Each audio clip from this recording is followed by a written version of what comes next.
Hi guys, Miss Scott Rich again. I'm excited to do another activity with you today. This one is going to be because of Easter that's coming up. Who doesn't like a good Easter bunny? So this is the project. You may have seen this in the halls before. Sometimes I do this project with second grade. But it's super fun for any grades, and I'm going to try and simplify it for everybody. You can always add your own details if you're a little bit older as well, and experiment with different things. So what I'm instructing you on first is how to do the color in the background, which is how to make tints of a color.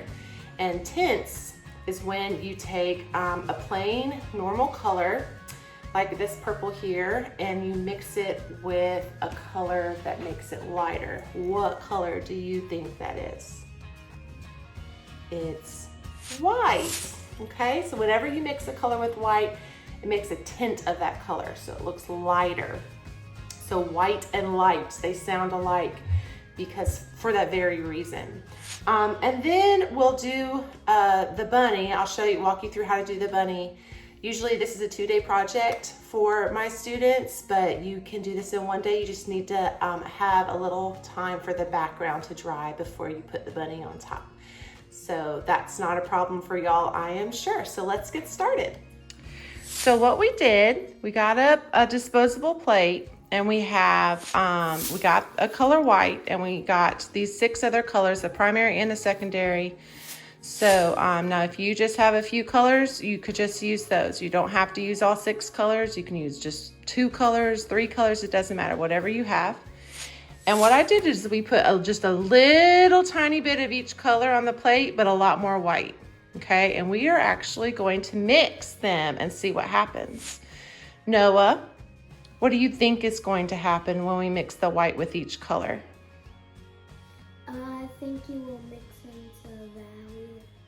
It will make a value, it'll make a tint. So what do you think, if it's making a tint, what do you think it's going to actually do? What do you think, Sadie?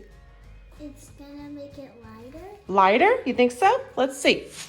So what I highly recommend is getting a different brush for every single color you plan on mixing. Now, if you only have one, what you'll have to do is when you switch over and try new colors, you'll just have to clean your brush out with water and dry it with a paper towel. We're just going to try and keep each brush per color. So once this has touched yellow, it's going to stay with yellow. Okay? So Sadie, why don't you actually mix the yellow and let's see what happens. Keep going, keep going. So what's happening? Light yellow. A light yellow. Noah, why don't you mix another one? Try and keep that from touching the next color. So when you mix white with these colors and it makes the tint, it actually makes more pastel colors, and pastel colors are colors that are kind of lighter. They're tints of a darker color. Okay, so let's see if we can get a better look at how these colors will mix.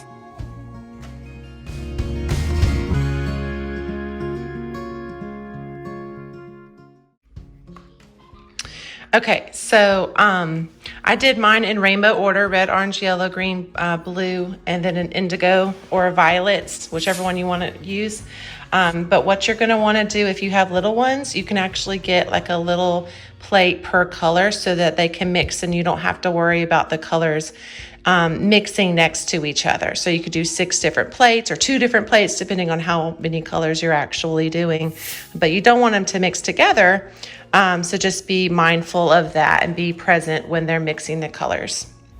So what you can do is you can make the stripes straight, or you can make them kind of wavy, whichever one makes more sense to you, but they definitely do not have to be perfectly straight, which is what I kind of like about it. Just go back and forth. You can make them thin stripes, you can make them thinner stripes. Whatever you feel more comfortable with. The one thing, I do have one tip for paper that is curling when it's drying. You can actually, when you're done with the painting, you can let it dry, and then you can press it underneath a book. And that will actually flatten it pretty well for when you put your bunny on later. but let it dry first, obviously, before you put it underneath the book. It will curl, and that is okay, but because it's fixable, so we can flatten it back out.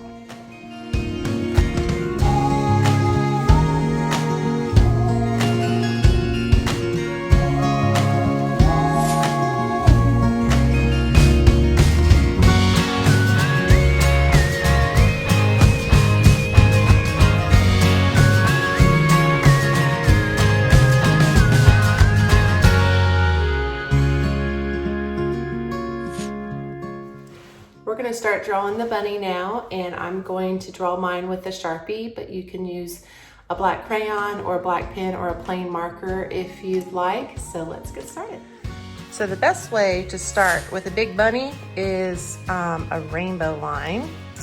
And I start at the very bottom of the paper, but I'm going to leave room at the top for my bunny ears. So that's important. So I'm only going to go to about halfway, maybe a little past halfway. I'm going to start at the bottom, and I'm going to go up and then bring it back down. Okay, so take your time with that. Now for the ears can be crooked, or they can go up towards the corners of the paper. That could be a good place to aim for. Try not to make them touch right at the bottom there. You don't want to make them too skinny. And then I'm going to do 2 more of those lines inside for the inside of the ears. Okay, now you can do your eyes, and you can make them ovally shapes or circle shapes, whichever way you want. These are your eyes, so you can kind of experiment with that. I like to draw the inside, another circle inside the eye, and then do another circle like that, and then color in so he looks like he has shiny eyes. Whoop, and another circle or a square shape, and then color that in. Okay, and then for the nose, I'm going to do a V and then a line on top of that, so it looks like an upside down triangle. And then I'm going to do some whiskers. I'm going to try and keep the whiskers on the face and not off the face, because I don't want to cut them off when I cut my bunny out. You can go ahead and do some dots if you want. And then for the mouth, I'm going to start with a J, like that. And then I'm going to do a backwards J on this other side. Okay. And then for his teeth, I'm going to start at the bottom of the J, and I'm going to go down a little bit and then straight across a horizontal line, and then go back up. And I'm going to do a line in the center for his 2 teeth. Isn't he cute? Now, if you do not have room for a belly, you do not have to have a belly, okay? You could just have a face. I think this one right here, look, just has a face. It's still super cute. So I'm going to go up a little bit. Now mine's going to be a girl bunny, but on this one I did a boy bunny. I did a little bow tie above the belly, and if you would like a bow instead on the top, you can do that with a circle and then a triangle on either side. Okay, and you can color that in later. Super cute. If you want eyelashes, you could do some eyelashes, or you could do some eyebrows, which are just those curved lines right there. All right, now we're gonna color. So I colored inside the ears and my bow. I did a little pink nose and a light pink circly shape for my cheeks. And then I even did another color in a rainbow line in the eyes. And then you can also color the bow tie if you have one of those. Now we're going to cut our bunny out, and we're going to cut it not on the black line. So when you're cutting it out, try and cut right next to the black line, but try not to actually touch the black line. We don't want to accidentally cut our bunny ears off.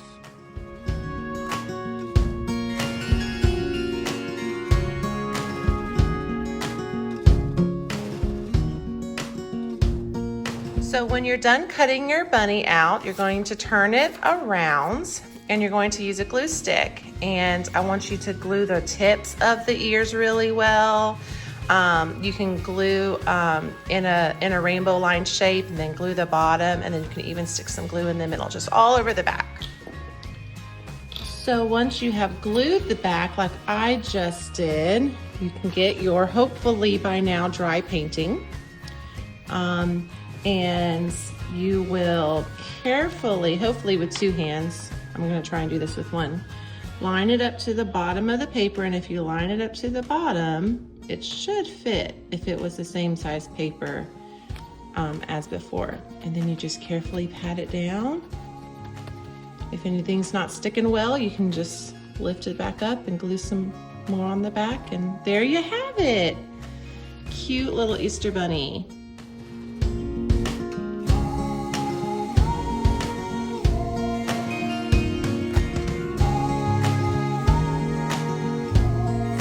That y'all had fun with that. You can always add more details. My son decided to do an Easter basket, and so did Sadie, and hers was added on the side like he was like her bunny was holding it. You can also cut out some Easter eggs and color those in and stick them on the back, just little ovally shapes. And then the leftover paint from painting your background, you can actually use that and do a whole nother project. It's pastel pretty colors, so you could do flowers with it. You could paint some Easter eggs. You could do all kinds of fun stuff. So definitely don't let that paint go to waste. Use it up and have some fun with it. I hope that y'all have fun, and I will see y'all again for our next activity. Bye.